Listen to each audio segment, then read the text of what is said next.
It's no secret that writing can be lonely work, but does it really have to be? Whether you're full-time, part-time, or just starting out, you'll get insights into the tricks, tips, and production habits of writers from every level of the biz. From best-selling authors to those launching their first novels, you're sure to be in the company of friends as we encourage great writers to divulge and share their secrets. This is the Great Writers Share podcast with your host, best-selling author, Daniel Wilcox. Hello and welcome to the Great Writer Share podcast with me, Daniel Wilcox, where every week I pick the brains of the hardest working writer talent I know in an effort to absorb their years of knowledge and turn me into a superhuman writer man. Today's date is the 13th of August. It is cloudy in sunny old England. It's never sunny in sunny old England. And I have just spent my morning getting my words in for one of my latest books, still finishing up the series that I alluded to last week and trying to get that all wrapped up so I can send that off to the editor soon, which is very exciting. I find that no matter how many books you write, it's always nice to actually see the finish line and get to that wonderful 2-letter sentence at the end, and then also put the book out into the world and see how it is. But the last week or so has been a fun part of, like I think I said before, trying to bring it all together, trying to make sure that all those loose ends tie up, everything pays off, and I deliver what it is that the readers are after, to make sure that the 6 books that they've read through are going to be worth that big weight. And I'm excited to see how well it does. I'm excited to see it go out into the world and for that puppy to start running. But today's guest, and the reason you're obviously listening to the show, is Martha CARR, who is an urban fantasy superstar, and I'll go into a bit more of her full introduction when we get into the interview. Today we cover the topics of how she builds and manages a massive story universe. She's the co-creator of the Oriceran universe, which again we go into, but it spans over 100 books created in the last 2 years, and it's kind of incredible. So how she manages that. She talks a lot about the winner's mentality and how you can make a living with your writing by making those smart decisions, how to think positively and trust the universe that you are pushing in the right direction. And she talks a lot about how to authentically engage with your readers. So that's quite a big one that I wanted to pick Martha's brains on. I met Martha a couple of weeks ago in Edinburgh, and one of the things that became very apparent was she's very, very dedicated to her fans as much as they're dedicated to her. So if you're looking for creative ways to engage with your audience and ways to do it authentically so it doesn't feel like you're being phony or you're being anything that you shouldn't really be, because the key point with engaging with your fans is being authentic and not trying to put on a show. So listen on for that. That's quite exciting. But first, before we get into that, I did want to put a quick shout out to the Career Author podcast. That's a podcast run by my buddies Jay Thorne and Zach Bohannon over at Molten Universe Media. A week late on this one, but to be fair, this is a brand new show and I'm still trying to get to grips with the intro, so apologies for not shouting this one out sooner, but I wanted to say thank you guys for letting your audience know about the Great Writer Share podcast. And for anyone listening to this, if you are looking for 2 wonderful guys who are going through the rings about how to make a living with your writing, then check out the Career Author podcast.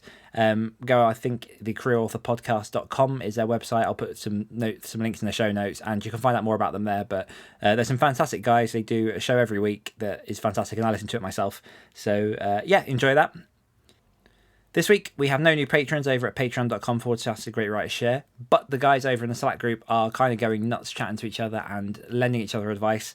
And we've got a lot of stuff going over there, so if you fancy getting involved and talking to some of the other guys who are trying to make a living from their career, get to where it is you want to go, then I definitely recommend going over and checking out patreon.com/Great Writers Share.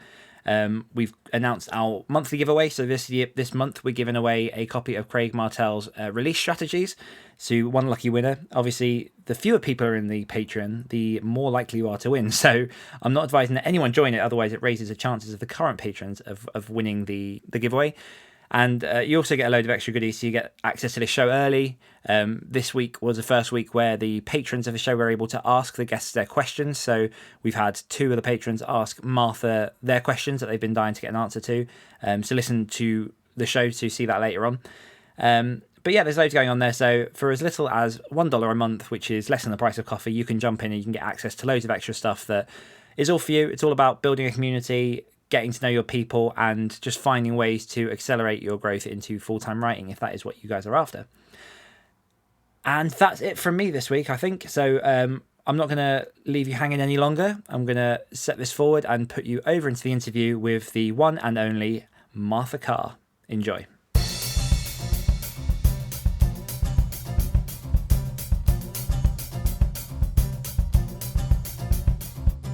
Martha CARR is the Amazon best-selling author and co-author of over 100 urban fantasy titles, all created in the last 2 to 3 years. She is the co-creator of the Oriceran universe, a universe containing collaborations with Sarah Noffke, A.L. Noor, as well as last week's guest of the show, Michael Anderle, to name but a few, creating titles which have dominated the top of the Amazon charts.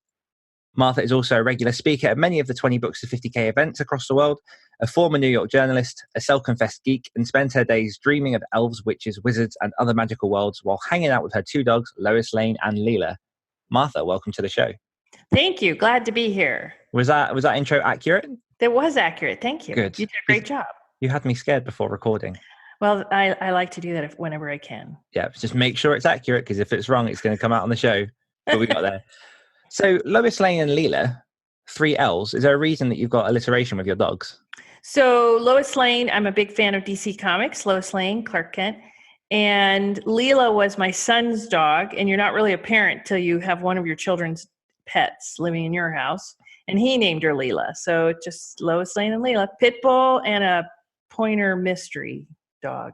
Nice, beautiful dogs. Do you find that they help at all with your writing lifestyle? Are they collaborative with you as well as all the other people that you're working with? So Lois, if I've been writing for too many hours straight, Lois will come and put her very heavy head on my arm and leave it there till I get up and go do something else. So I guess so, in a way. They make me take breaks. If I spend too many hours in the chair staring at the computer, suddenly Lois is 90 pounds and she'll put her head on my arm and not lift it.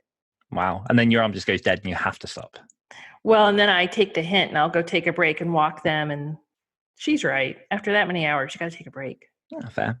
So Martha, I'm very excited to actually have you on the show. Because we're buddies? Because we're buddies now. So for people listening, me and Martha we officially met in London last year, the London 20 Books to 50K London event. Which I totally remember. I think you were absolutely hammered the entire weekend. And we met again in Edinburgh a couple of weeks ago and became quick friends. So this interview might go absolutely any direction. And I'm actually a little bit afraid of what you might say at certain points and how this might twist. But I'll do my best to try with a brand new show to keep it as on track as possible. I can take a hint. No, it's fine. Just you say whatever you need to. Okay. Hi, Doug Clegg. Hi, Doug. Where is Doug? Hopefully listening. I hope so. I'm going to hope to get Doug on the show at one point. That would be awesome. Okay. Yes. But yeah, into the questions. So you're the co-creator of the Oriceran universe. Correct. Can you tell my listeners what this universe is and how it came to be? Okay. Set the scene for some of the questions that I've got. Sure. So in February or March, somewhere around there of 2017, Michael asked me if I wanted to co-create a universe. He swears he said series. I don't agree. I heard universe, and I said sure. And so we set out, and also, by the way, about a month or so into it, he was suggesting other authors. So for someone who said he was only interested in a series, we were already creating a universe. And it's the idea that alongside Earth is another planet called Oriceran that can't be accessed except every 26,000 years, I think. But the gates between the two open extremely slowly. And as they open, the magic from Oriceran seeps into Earth. That's the basic premise. And in the cycle of where that is, there is magic that is kind of settled on coming into Earth. The doors aren't completely open, but they're going toward opening. And from the last time they were open, there's a lot of Oricerans who stayed on Earth, still live here. And there are kind of so-called magical batteries, crystals, so magic can exist here. So we have about 130 books now. I think we're on track to do $1 million this year. And we have great collaborations going. It's a lot of fun. I never know where we're going to end up. I mean, when we start a story idea, something sparks between us, and suddenly there's an entire new series. It's a blast. We have young adult. Michael and I thought maybe people were getting tired of seeing our names on books, so we have Judith Barron's. That's us, basically. Judith is his wife's name. Barons is in honor of Lyra Barons. The first series of the Lyra Chronicles is in honor of that, the one that set the whole thing off. And we've gone about 30 years into the future of present day. So there's more technology, magic is more prevalent, and yeah, we're having a blast. Did I answer the question? Absolutely. I have so many questions to spring off of this. So, as you say, 2 years, and you've got over 130 titles within this universe itself, this Oriceran. Yeah. It's also not the only work that you're doing in terms of different series that you're building. You're also doing a lot of different other series as well. But sticking with Oriceran just for a minute, how do you even start to spring this idea into something that grows so rapidly? Because obviously you and Michael and Elise sit down and you have a chat about a story idea, and then talk us through how you go about bringing in collaborators, how you look at creating a world that can spring organically while still keeping true to what the main foundations of the story are. So if you're going to create a universe, it's kind of like when I'm creating a series, the arc has to be big enough to contain a series. So if you're creating a world, the arc has to be big enough to contain an entire world. The idea that there are two planets side by side and magic can seep out from one. And we also started with the premise that there was a large group in Oriceran who thought that when the gates would open fully, the magic that sucked out of Oriceran would basically kill off the planet, kind of like Superman style. And so we created all sorts of subplots going on within this giant two worlds coming together. Then you've got a lot of room to go. And one error we made, which you just find out and you correct. We said to people urban fantasy, but people liked Oriceran so much at first, the first writers, that they started on Earth, took their character to Oriceran, and never came back. And so that stepped more into the fantasy world. And what we found out is fans of fantasy don't really cross into urban fantasy. Urban fantasy don't really cross into fantasy. Okay. So we accidentally were creating two fan bases, which I do not recommend. So now we know better, and we can snip it in the bud, but you have to create a world big enough, and then you have to look for people who get excited about your idea.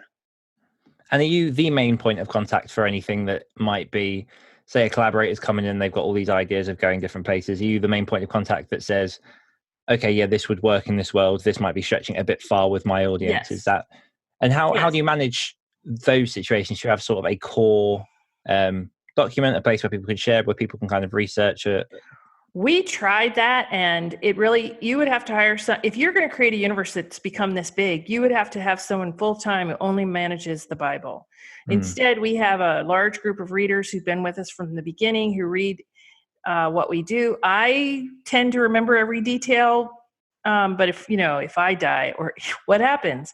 And so fortunately, we have these readers who are amazing. They can even say, nope, that's not right. Back here in Brownstone, book 2, page, and they'll just quote it, and they're right. So a Bible's a great idea in theory. We even had the software, and it did all sorts of fancy things. But if you have different collaborators all writing books at the same time with ideas, then somebody has to be willing to put it in and cross-connect it. And it's like it's like an entire Wikipedia on its own. So you do need to build something. We fortunately have this group of readers that we have cultivated for 2 years. But yeah, it's not easy. And then also we jumped ahead 25 years. There's all of Oriceran still exists, but it gave us the ability to kind of write some new rules. Fantastic. And how do you go about approaching collaborators to actually get involved? I mean, I'm not kind of presuming that after this interview, you're just going to have an onslaught of messages from people.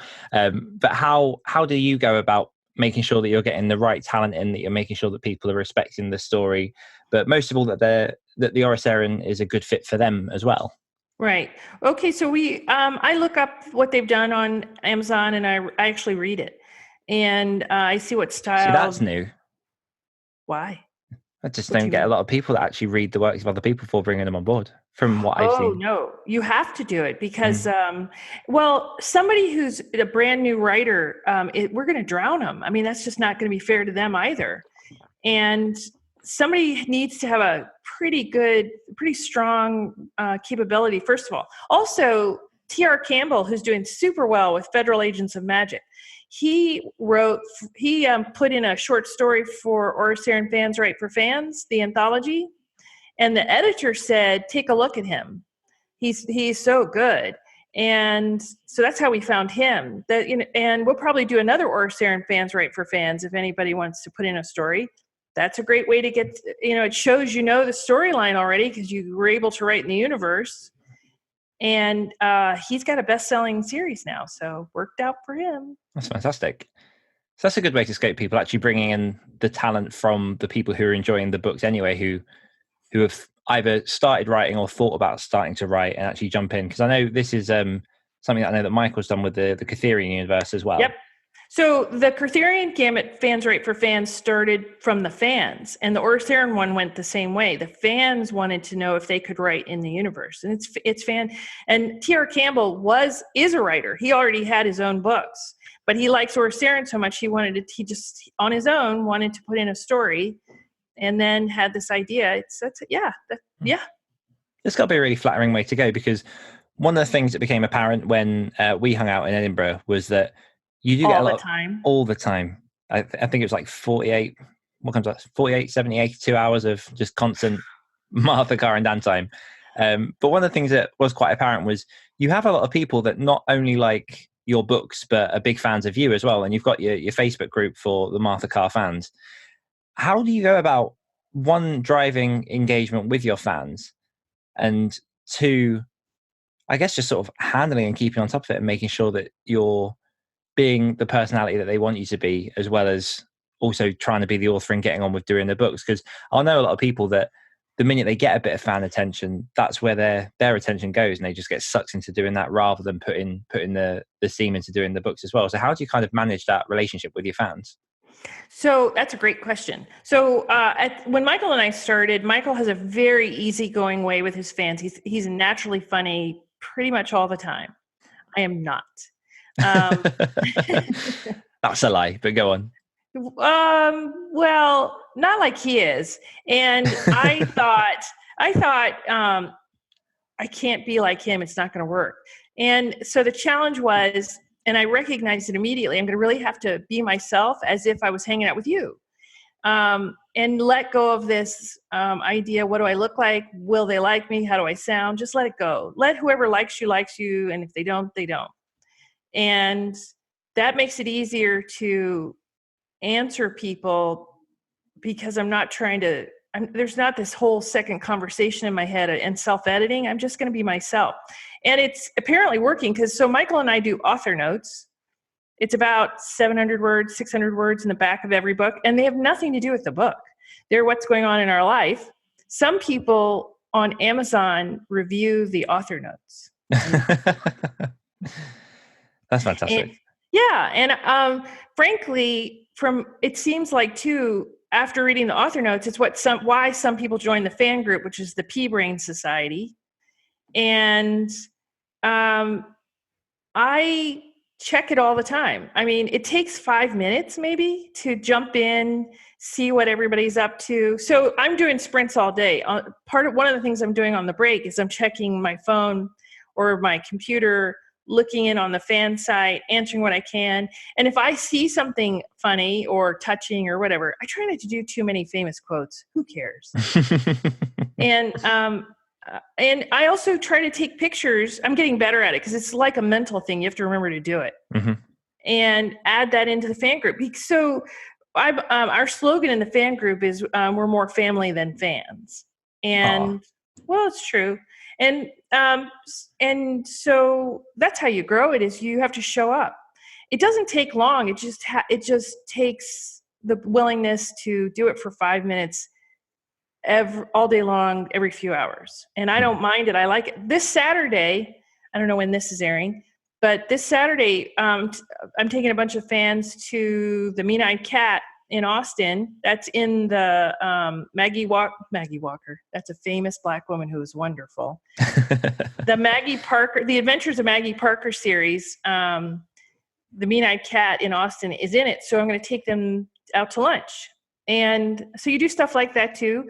I send out stickers, autograph stickers to anybody who wants them. I do them, I'll announce I have a bunch and they just have to raise their hand. It's a way to get an autograph. And then we started, now people take the troll sticker and you'll see it, they take it on vacation with them or on trips, and you'll see pictures of the troll in different parts of the country.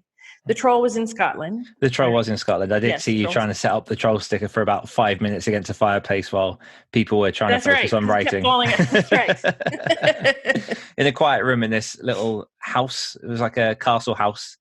And you were there just fiddling away with the sticker. Troll sticker. It was worth it. They loved it. People Lots didn't of likes. mind either because it was you as well. So I don't think people minded. Well, the only person who was watching me, frankly, was you. But let's get That's not true. It kind of is. It's the only person you felt watching you. Everybody else had their head down and were typing quickly. It'll be such a fun one to air. This airs on Friday, so that'll be tomorrow. So if you're in the Austin area, so I think it's noon. You can find it in if you join the Facebook group, you'll find the time. It's I think it's noon. It might be 1. It's probably 1. Anyway, Mean-Eyed Cat on 5th Street in Austin. And I buy lunch. It's you better like brisket because it's pretty much all they've got.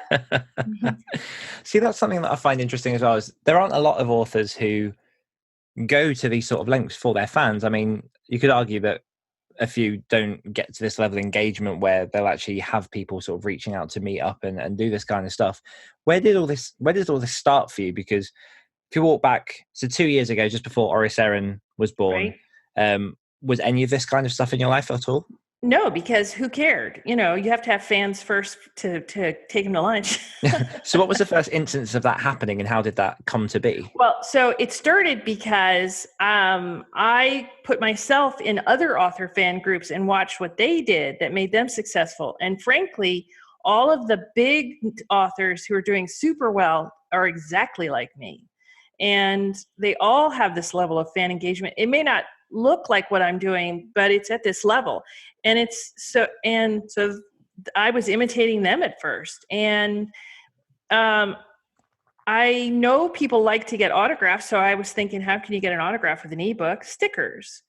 And and I also, I give Kindles to a local veterans center for Vietnam veterans. First had to teach them what a Kindle was. There was a lot of what's a Kindle. Wow. Yeah. But they seemed thrilled once we taught them how to use it. Mm-hmm. And so, you just look for ways to make this more fun for you too. It's a lot more fun for me to engage with the fans and be yourself. It's too hard. Otherwise it's too hard. And I think also there's an element of being genuine about it and not, I mean, you're clearly doing it for the love of having these people, for helping people. And like you say, putting yourself in other people's shoes rather than seeing it as a marketing ploy to sell the books. It won't work as a marketing ploy. It's if it's a marketing ploy, it's the long game because they love you.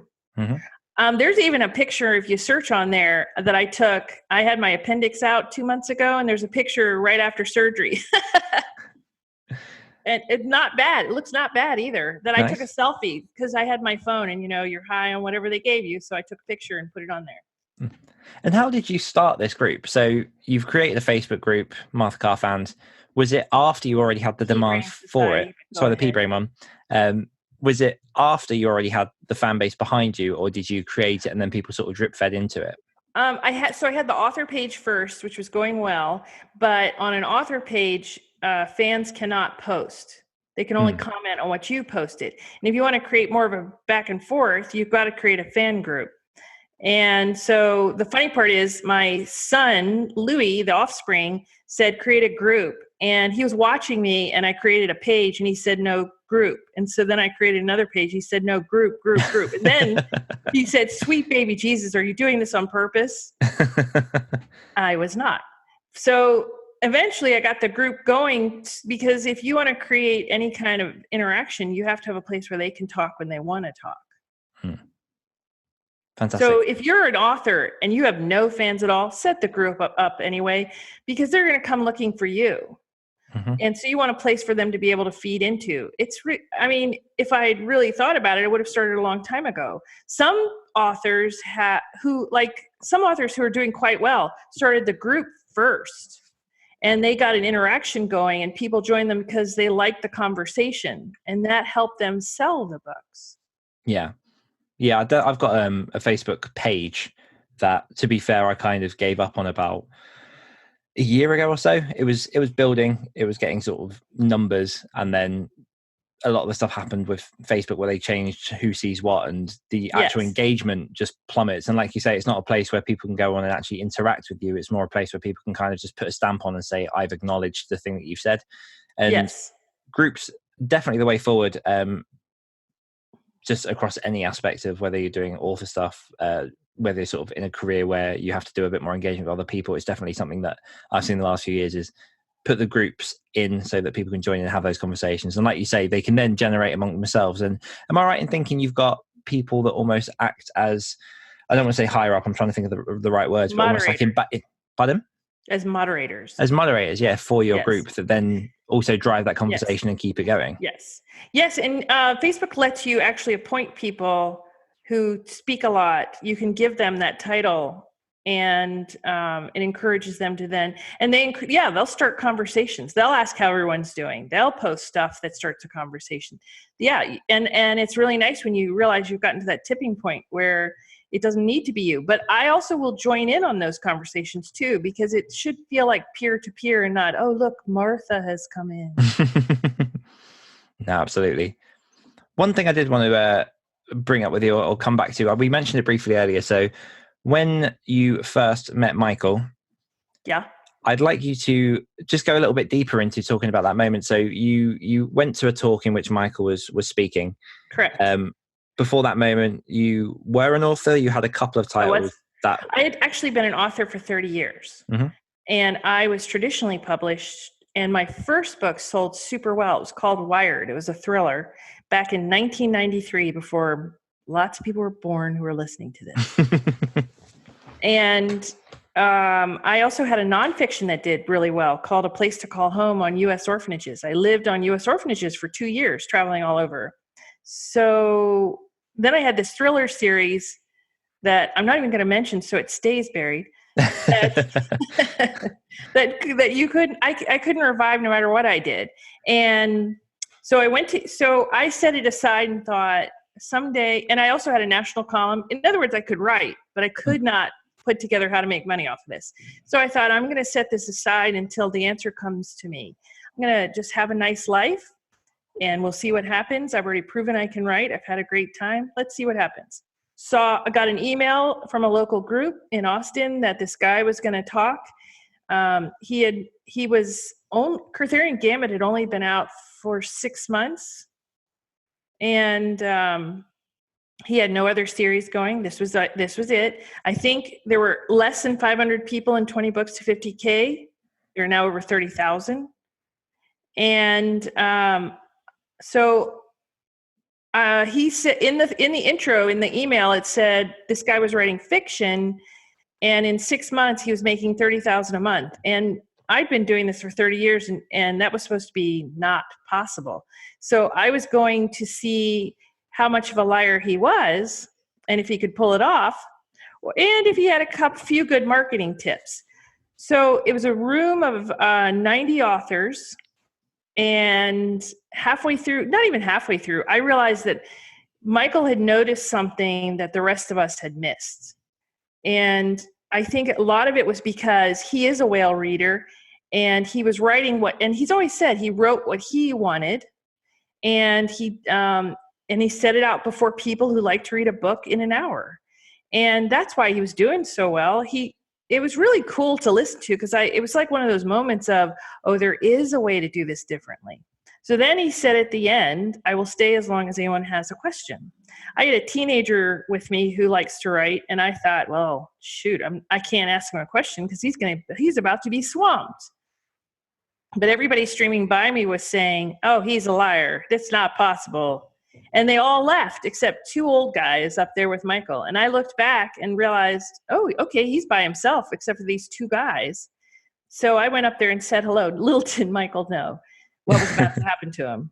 And I got an email and a phone number, and I was the only one out of 90 people who followed up. It wasn't like others followed up and didn't work out. I was the only person in that room who followed up.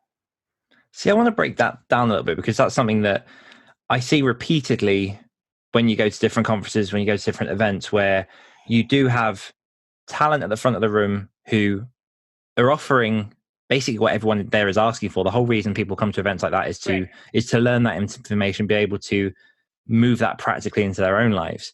And like you say, out of that entire room, there was yourself and 2 old guys, but one person out of that group followed up. What is it, do you think there's anything specific in those situations that puts people off asking? Do you think there's a fear? Do you think that holds people back from taking that opportunity? Oh, yeah. Because for you, that obviously worked out very well. And yes, in my case as well, I had Michael on the podcast a couple of years ago, and I followed up after the podcast and basically got talking to him. And the minute something came up, then followed that up and kind of went in with the group as well. But I'm wondering what that kind of disconnect is, or why that doesn't happen more. Well, so I can tell you what I did, and I think that points out the disconnect. I decided that whatever Michael said, I was going to say yes, because he was doing well and I was not financially on selling books. So why would I put my 2 cents worth in? Why did I think I had something to offer? And I would set aside my need to prove I know something, and just have enough humility to say yes. So when he said, let's do the cover like this, sure. And he'd ask my opinion, I'd offer it, but I didn't feel the need to prove that I was smart. And so, yeah, I think a lot of the people who were leaving were afraid to try. So Oriceran's doing really well. It doesn't mean we haven't made some lovely mistakes. But you never see how the sausage is made. And so I think the fear of failure and you take it personally. So a book, we've had a series that didn't do as well as we hoped. It didn't fail. It just didn't do as well as we hoped. So we cut it off after 4 books. It's the Daniel Codex, lovely series if you're looking for one.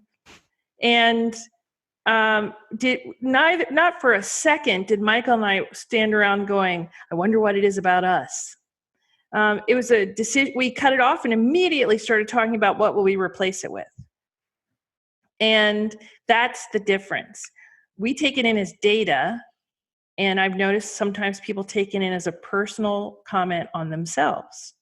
So instead of saying, I'm not up to figuring this out, we just wondered how to figure it out. And if we don't know, we're more than happy to ask others and look ignorant. And also, both of us are very quick to say, oh yeah, that one was on me. So the troll that everybody loves, people adore the troll. Well, the first version of the troll, Michael was sick in Europe. I think he was in France, and could not look at the artist's rendition. So I approved it, the initial one. And when Michael came to and looked at it, he wondered what I'd been smoking. And it was kind of hairless. And when later we had the real troll, the one that everybody knows. He showed me the first one, and even I wondered what the hell had happened to me. It was so ugly. It was like a hairless rat. I don't know what I was thinking. I loved it at first. And it's being able to laugh and not think, oh my God, how could I have done that? Instead, and he tells everybody who will listen to this day, should have seen the one that Martha wanted. And so keep a sense of humor. Don't take it personally. Keep saying, if somebody is doing the thing you want to do and they're doing it well, just keep saying yes. Because what's the worst that's going to happen?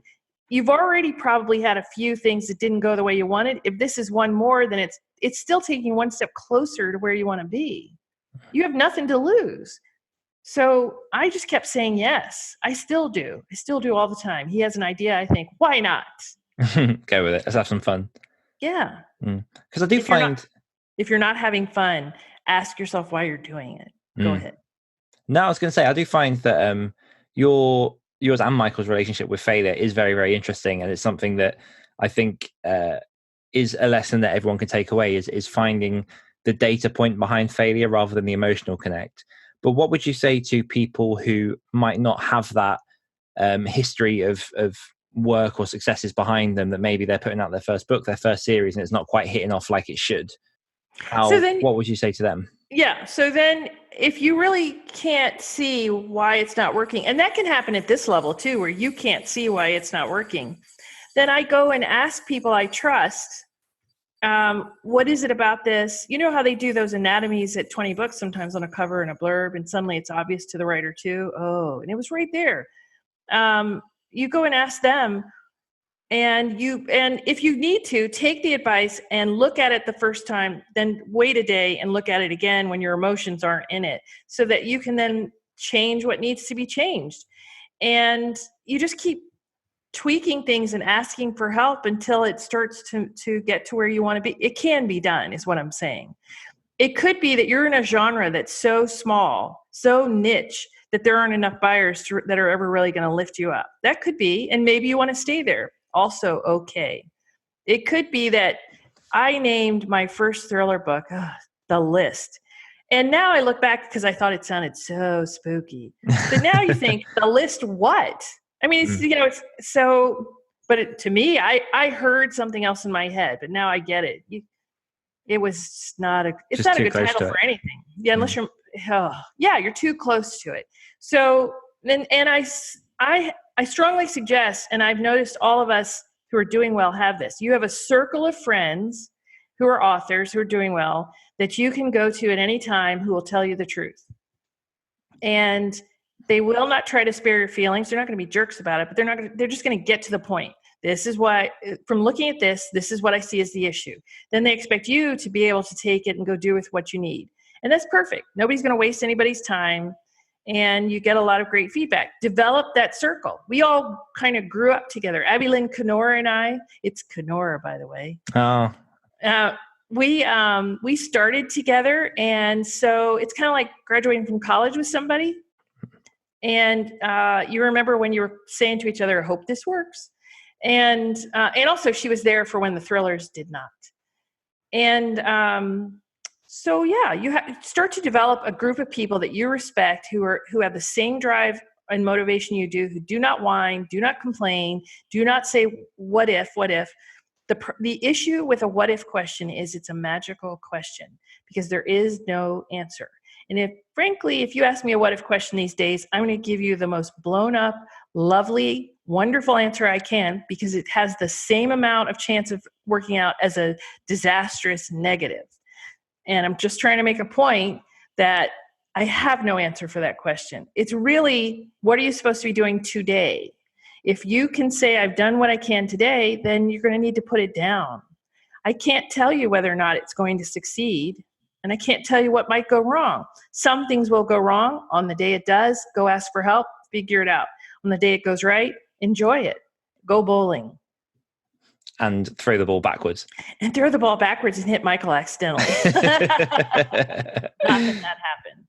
Fantastic. How do you approach productivity? Do you have a set of routines? Are you quite lenient with what you do? How is it? Because you've obviously written a lot over the past couple of years. You work on a lot of the time. How do you get yourself in that mode to be productive?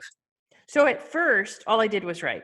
And I told myself, I'm willing to do this for now and give up a social life for the opportunity I've been given. And I literally was up till late, and I was up early, and I was on the weekends. I wanted to do a rapid release, and I was writing all the time. But now that it's 2 years later, I find it a little harder to keep to that schedule, and it'd be nice to have a life. I'm turning 60. How many years do I have left? And so now I do sprints with Charlie Case. While I was in Scotland, he said he didn't write much at all because I wasn't sprinting with him. Naughty. I know. And so I create artificial structure. I know how many words have to get done. I know what's realistic to ask of myself. But, I'm the sort of you have to know your own personality and make peace with it. If long term, if you try to go against your own personality, I'm not sure I think a resentment would start. I'm not sure it would work. And I've seen too many people who come in all flavors who do well to not know that You don't have to be a certain somebody in order for this to work. You can be you. And I think the faster you make peace with yourself, the faster you're going to be a success. Nice. Does that help? Yeah, absolutely. Definitely something that I want to jump out there as it's fresh today is you've got a brand new series that has launched.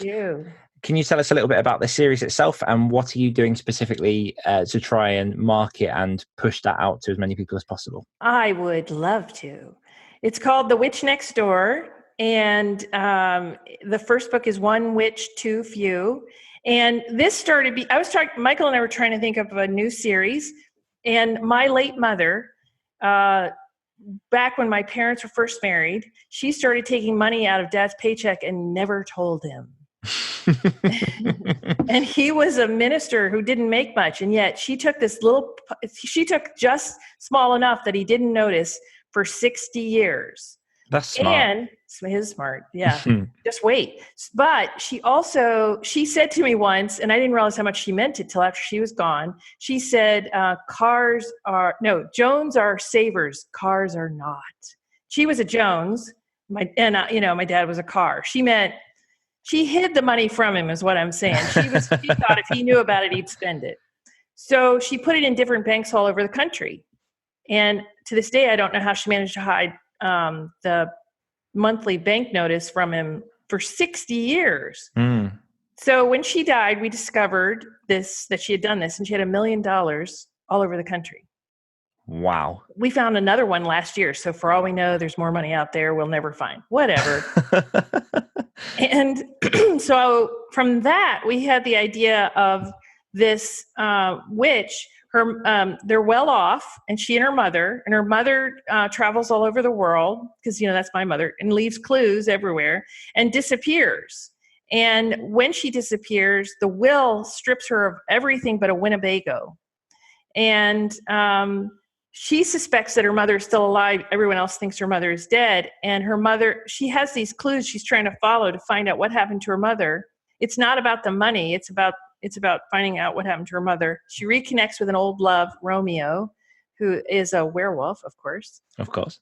And so it's in honor of Tina. That's my mother's name, Tina, and who could keep a secret better than any human I've ever heard of.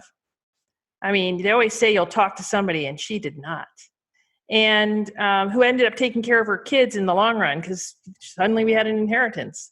And that's in honor of that. It's got humor and action and adventure, and it's a Winnebago, who doesn't love that, and a sexy werewolf, who doesn't love that, named Romeo. And the different books will go to different cities as she searches for these clues and tries to find out, why was her mother doing this in the first place, traveling? What was she looking for? And is she alive? That sounds very exciting.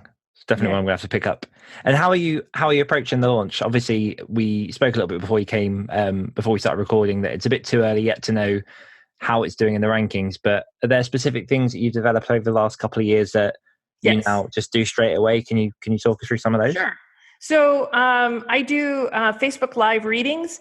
Back before the internet, I drove all over the country and did book readings. And so I approach it like that. And I go on the author page and I read from different books. And most of the fans in the US, they like it at 8:00. So I think of it like, I chat with them at first and say, like tucking them into bed.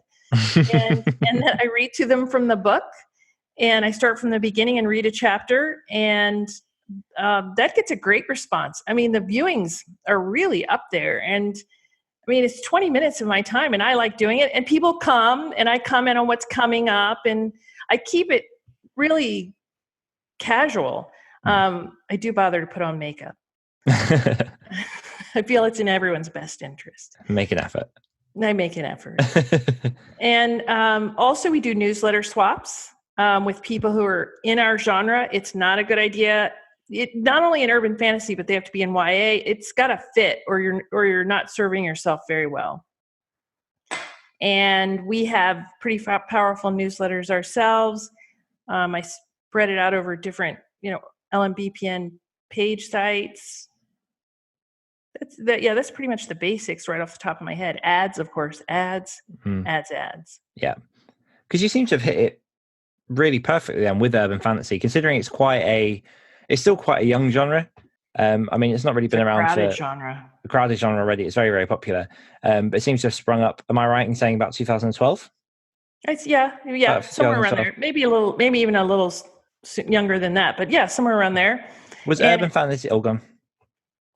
Well, and it's already crowded. It's, Harry Potter was urban fantasy. It's magic in a realistic setting. And I love the idea that at any moment I may find out I am magical, and magic does exist. If anyone's seen my author picture, they will understand. Yeah. And so I think most human beings love to think that magic is real. And that's why it's so popular. And there's a lot of people writing in it. Yep. But it can be tricky to do it with finesse. Because, so you're not doing the same thing everybody else is doing. It can be tricky. And what's the magic finesse source for urban fantasy, in your opinion? So a good example, The Adventures of Maggie Parker. It's Earth is really a ship that got stuck orbiting around the Earth, and Bubbles is the magic.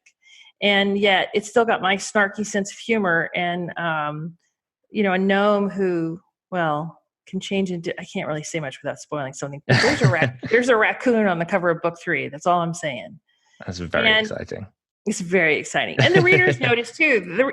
There's some reviews from that are great that say it's nice to see magic finally used in a different way. So, maybe you have to take a little time and ask yourself, what am I doing? What twist am I bringing? You don't want to erase it so much that they don't recognize elves and dwarves. Everybody wants some familiarity. But why are you writing the story?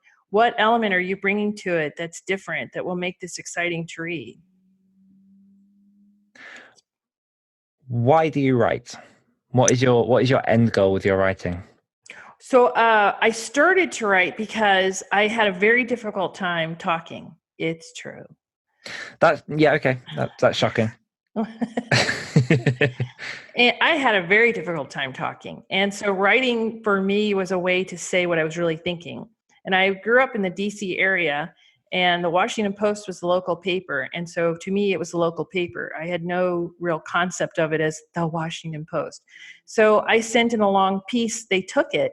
It's the only time this has ever happened. They changed one word in a very long piece. They loved it so much. It was just one of those weird things.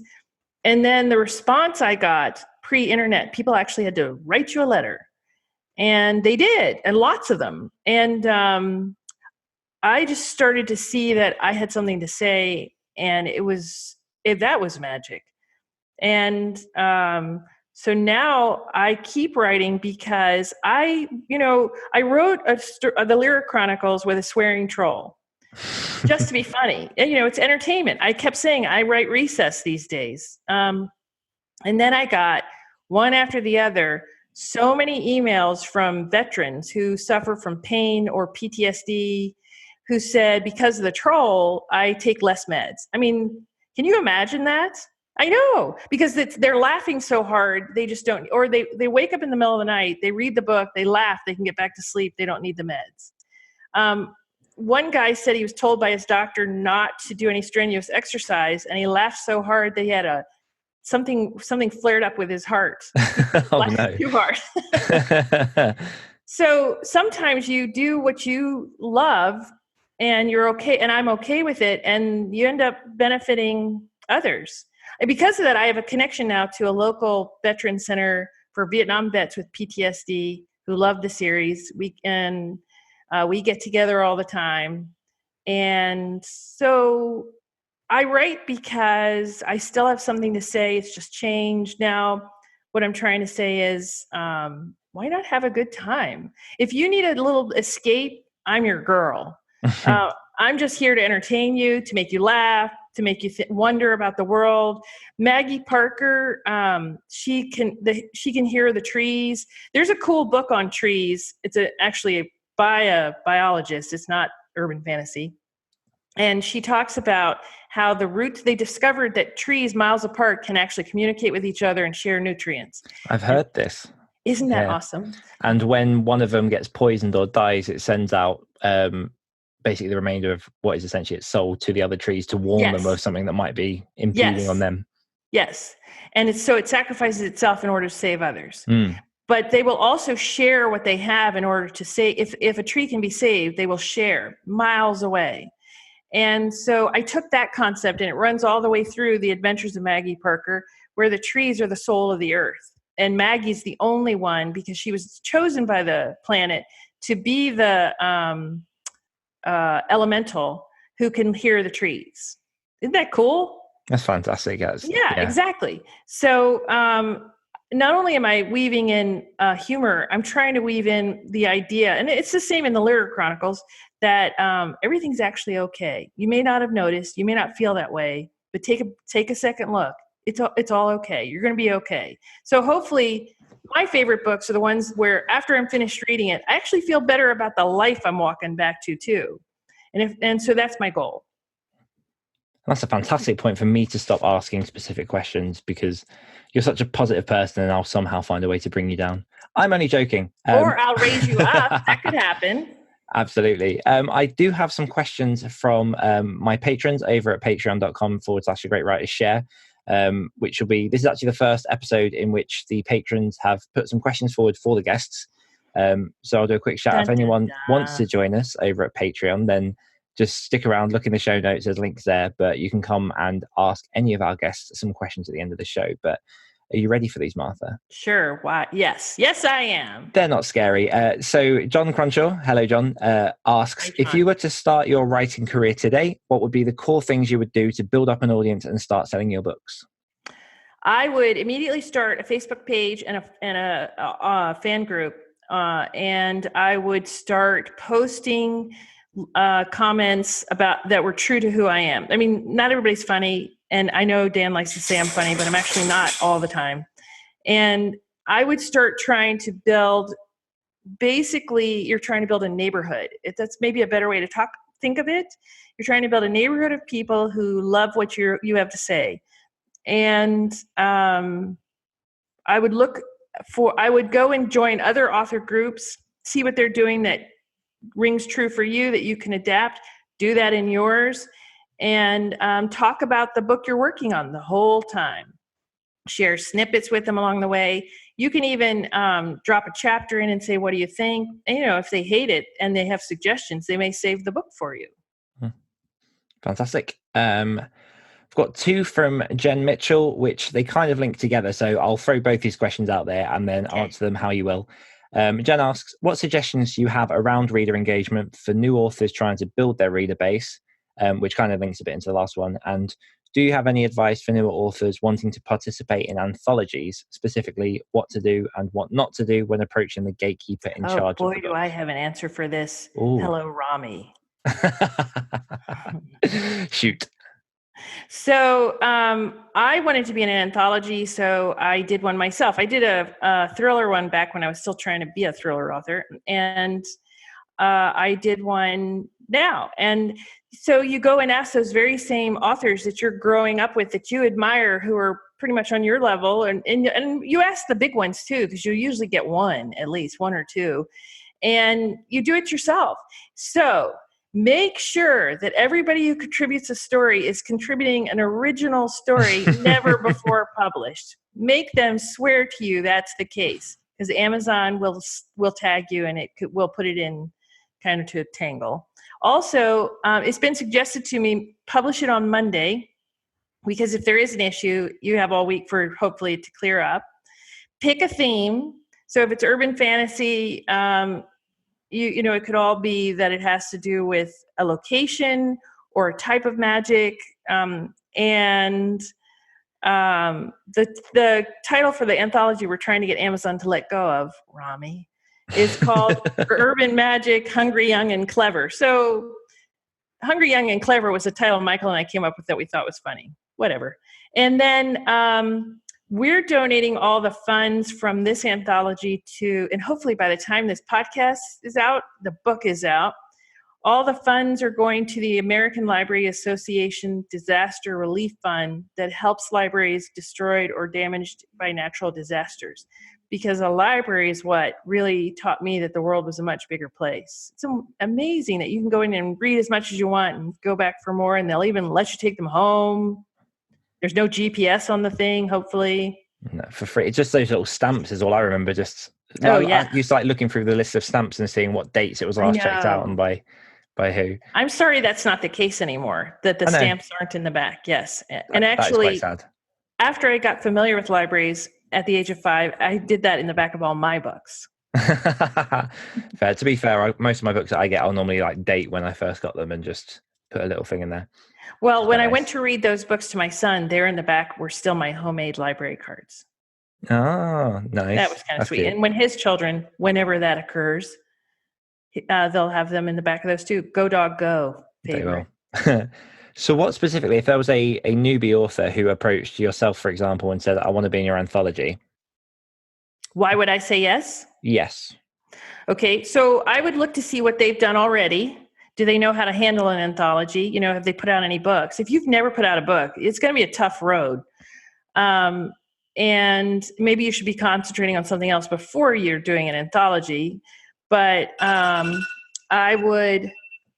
Forgot that was on. I would also, and if they had put out things, I would go and read them, and only because I'm trying to see if this urban fantasy anthology was going to be close enough to my style that we would be a good match. If you're heavy on the romance, we might not be a good match. I have some romance, but it's not a PNR. It's not heavy romance. And the heavy romance people don't want me in theirs either. I'm more action adventure with some romance. So that matters. Do I like what you've written? And and then I would just look at whether or not I have time. Usually you want about anywhere from a 3,000 to a 10,000 word story, but no more than that. Otherwise you're building a doorstop because 10 authors, you've already got 100,000 words. Can get big very quickly. Yes. And then I put them in KU, and then after KU lasts for 6 months at a time. After the initial one, you get your story back. I unpublish it, and you can do with it what you want. It can become, you can publish it yourself, or you can start to make it a reader magnet and give it away. So you've created that for yourself. Yeah. And you did some good. Hopefully we'll be able to write a check for Disaster Relief Fund. Perfect.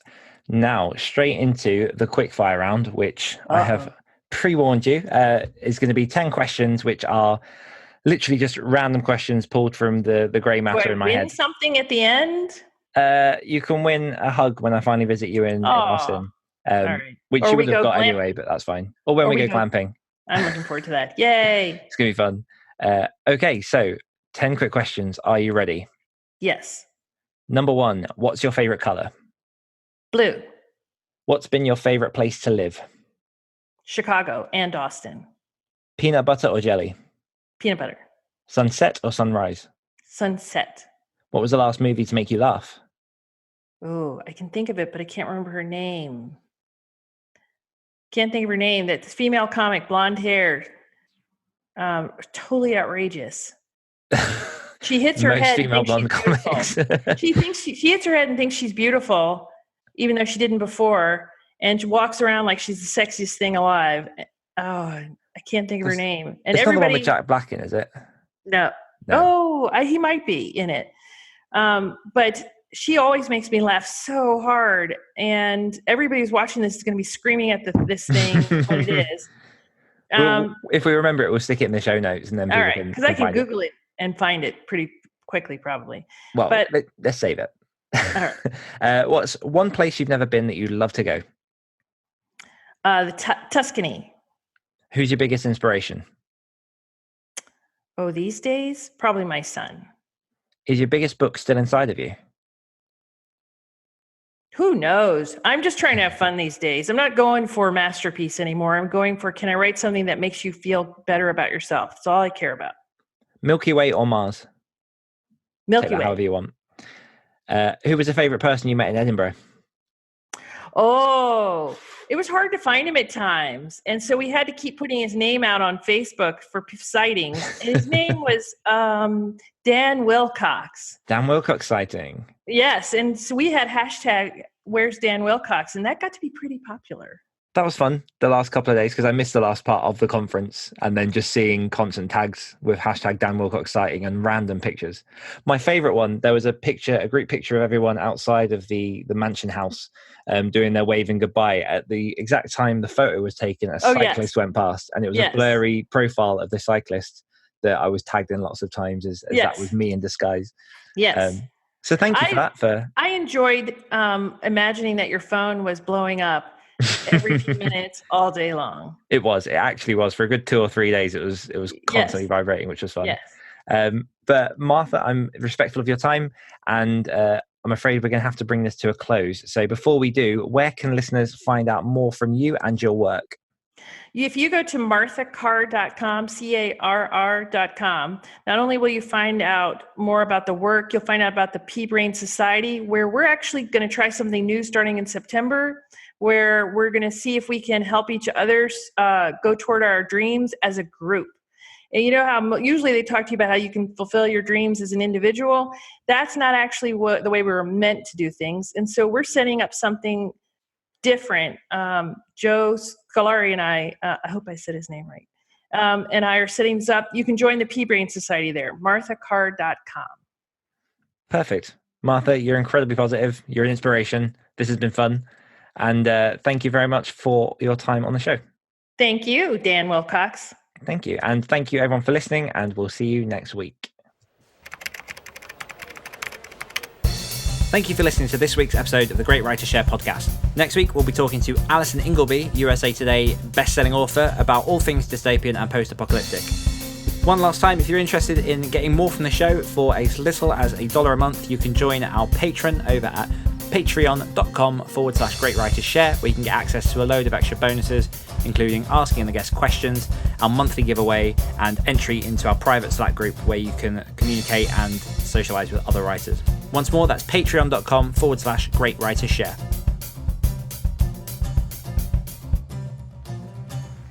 Until next time.